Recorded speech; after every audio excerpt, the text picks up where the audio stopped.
Disturbing. That's how one Metro Council member describes the latest report into Louisville's jail. The investigation documents big problems, and WDRB's Conroy Deluche explains the roadmap toward improvement.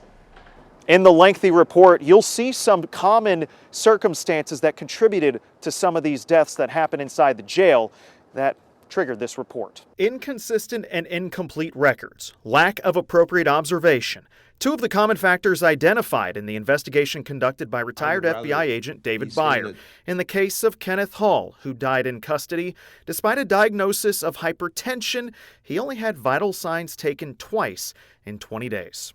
FOP President Daniel Johnson says a staffing shortage contributes to some gaps in observation. If the officer is out pulling somebody for court or going with a nurse to give out meds or to see somebody that's ill, there's nobody watching those monitors. Under former Director Dwayne Clark, the report reads that during the height of COVID, morale at the jail was low. And Beyer described a culture where sexual harassment is not seen as inappropriate, highlighting several specific incidents between male officers and female victims, including officers and inmates. I think that every one of our employees deserves to come to work at a place that is safe and free of harassment.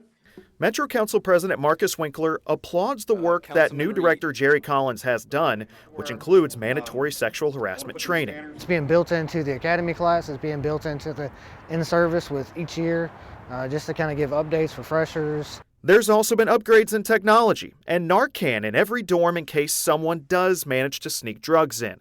Since last April, more than 400 items have been confiscated, from pills and pot to guns and knives.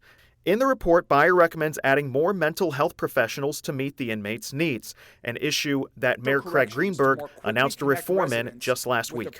As for the jail itself, there is one common agreement that the facility we're using is antiquated. Beyer's report concludes that building a new jail is of paramount importance, but Winkler says the city is nowhere close to that conversation. All that's being discussed right now is should we look at a plan that addresses the facility shortcomings.